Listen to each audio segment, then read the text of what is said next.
So I want to look at, first of all, could the coronavirus been avoided? And I think the answer to that is yes, and I think the Bible tells us how to avoid a lot of diseases, viruses that we get and passing these viruses around. The verse I'm talking about is referring to the dietary laws of God. In Leviticus 11 and verse 2, it says, "Speak to the children of Israel, saying, These are the beasts which you shall eat among the beasts that are on the earth." And it goes through this point, it begins to go through a list of clean and unclean beasts that you can eat. The unclean are referred to as scavengers. You know, you don't eat the scavenger. And you want to ask, well, why? Why did God set this in place? Is there a reason?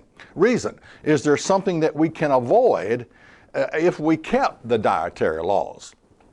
Now, I don't know if you realize this, but in America, most of you keep about 85% of these dietary laws. Even though you've never had this explained to you at church, the minister is not about to turn to this verse. I can guarantee you that he's not going to go to Leviticus 11 and verse 2 and talk about clean and unclean meats. He's just not going to do it. So you've been in church 40 or 50 years, you've never heard a message preached from probably the Old Testament, especially the food laws.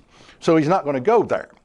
But my point is, most Americans keep about 85% of these dietary laws already. You don't eat rats, you don't eat snakes, you don't eat bats, you don't eat cats. Hey, that rhymes. Bats and cats.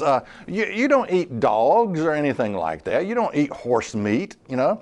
And so you're already keeping a lot of these dietary laws already. Now, you're not keeping them all, but you're keeping the biggest part of them. Now, over in China, and if you want to see this, you can go to my Facebook page, David Freeman, just look me up, and I'll repost that so it'll be at the top.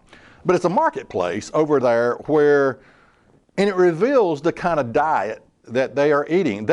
These are some of the nastiest places on earth. I mean, it's like a slaughterhouse that you can walk through. They're selling snakes, they're selling rats, they're selling bats, they're selling dogs, and you can see blood all over the place where they've killed a cat or a dog or whatever. And this is the diet of these people. Now, this is not the first time that we've contracted a virus from over there, from China.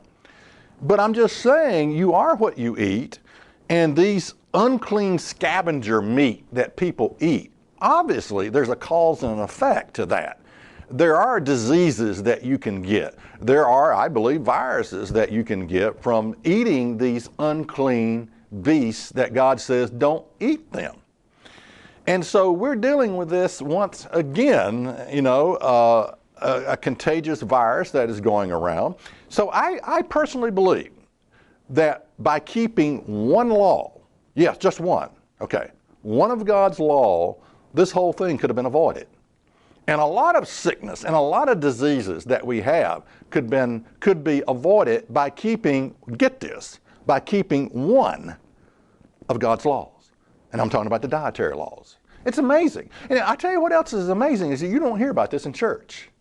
Why do you even go to church? I mean, is it, you know, do you go for the purpose of Jesus loves me, this I know, for the Bible tells me so? Man, that's good preaching right there. Boy, I've heard that for 50 years straight in a row, but man, that's some heavy-duty preaching right there. Why do you go to church if it's not to be corrected, if it's not to learn about how God says to live your life and how you can avoid a lot of these things that are bad coming down the pike? And we're just at the beginning of this stage, by the way. I mean, there's just a lot more to come, I can guarantee you that. Because we're hard-headed, we won't listen to God's laws, you know, and they're not preached at church anyway.